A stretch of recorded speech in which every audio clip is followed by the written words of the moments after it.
Tufted rugs are a very quick and fun project to do.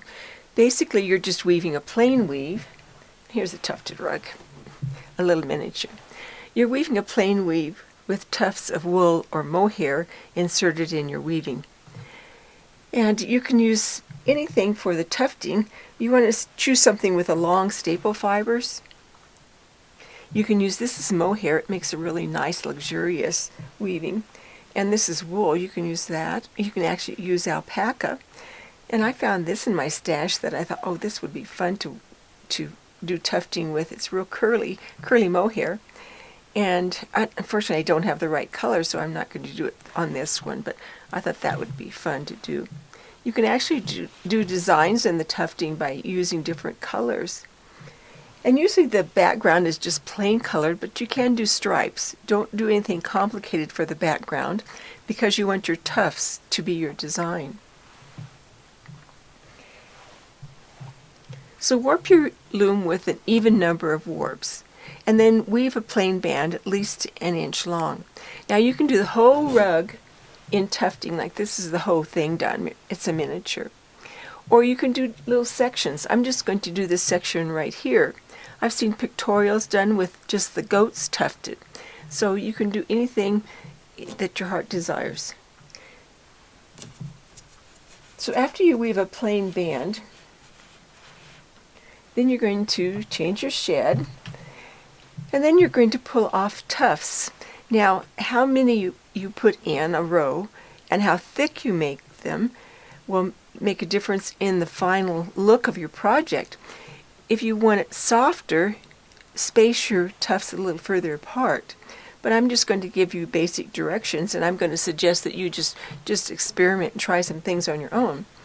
So you want to take your little tuft, and decide how long you want it and how thick you want it. So what you're going to do is you're going to put it behind two of these warps that are in front of it.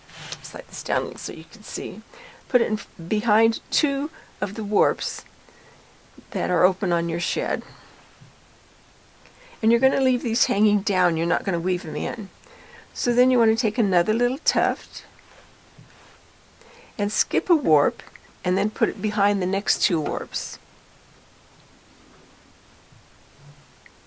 Now if you want it thicker tufts, don't skip a warp. If you want it softer, skip two warps.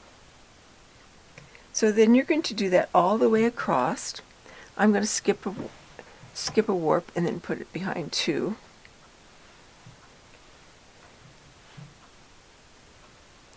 Skip one and put it behind two. Now since I didn't plan to do tufting on this little rug, I'm just going to use that for an example. I'm just going to stop right there. Now the thing about your tufting is you want to do it on different sheds. So I'm going to do this one on the even number of sheds. Then when I change, I'll do it on the odd number of sheds so you don't get a buildup on the same warps. So then after you get your tufts in, then you want to weave in the same shed. So I forgot what I'm doing over here.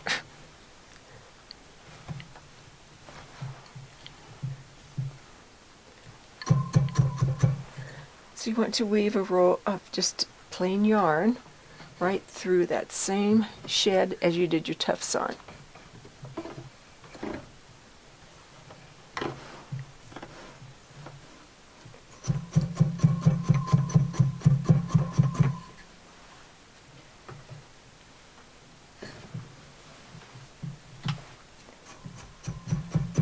Then what you're going to do is you're going to weave just plain weave for anywhere from 3 to 9 rows, and it kind of depends how thick you want your tufting to be. If you want it to be real thick, only put 3 rows in.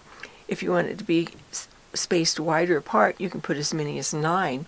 Kind of depends on your size of your rug and how thick you want your tufts to be. So I'm going to go ahead and weave a few more rows on top of this. Okay, I've woven 3 rows on top of my tufting, and you can see how the tufting is locked into place, it's not going to fall out because it's actually, you can see that where it's woven over the top of that one. So it's not going to fall out. So I did 3 rows. Remember, the more tufting you put in, the thicker it's going to be. So I'm going to have this real close because I'm just going to have a little section of tufting on this rug. So last time I did it over, let's see, these 2 warps, the ones that are in back of the batten now. So I'm going to alternate, and I'm going to do it on these 2 warps this time. I'm going to skip a warp and put it behind those 2. And I'm going to skip a warp and put it behind those 2. Skip a warp, put it behind those 2.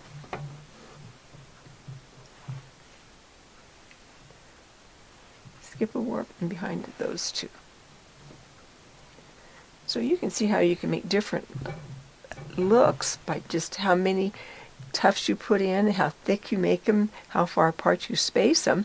So kind of experiment and see what you like. And like I said, you can do the whole rug or you can just do little sections. If you're following along on my book, it's on page 89. It's discussed tufting.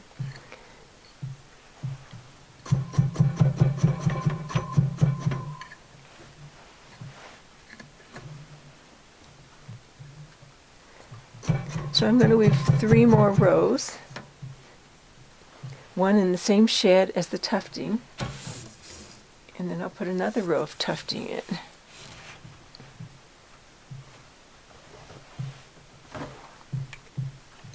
So this is a technique that doesn't take any special skills. You just need to know how to do plain weave.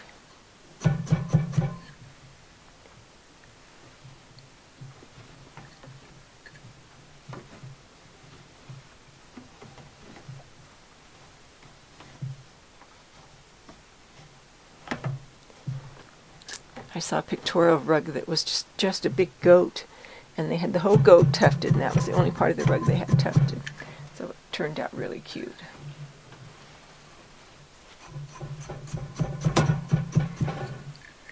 And if you like to weave large size rugs, this would make a great rug for by the side of the bed or even in the bathroom. It would be nice and soft and cozy.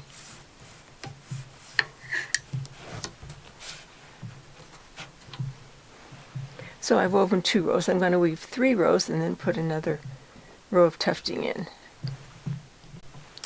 So I wove 3 rows and then I put another row of tufting in, and this time instead of using the combed mohair roving, I put the little tufts of the curly mohair in, and this gives you a completely different look.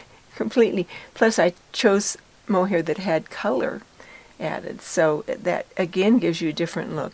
And you can see you can get all kinds of interesting designs by coming up with different colors, different fibers, and different arrangements of the color. You can do designs. So this is a technique that I suggest you just experiment with and have fun. It's real quick and easy. You just need to find the right mohair and or wool or alpaca, but I suggest mohair for your first project because it's so easy to work with. So you end up with something that looks like this. And this is one that's been used for a number of years, just so you can see how it just gets more compact and matted down.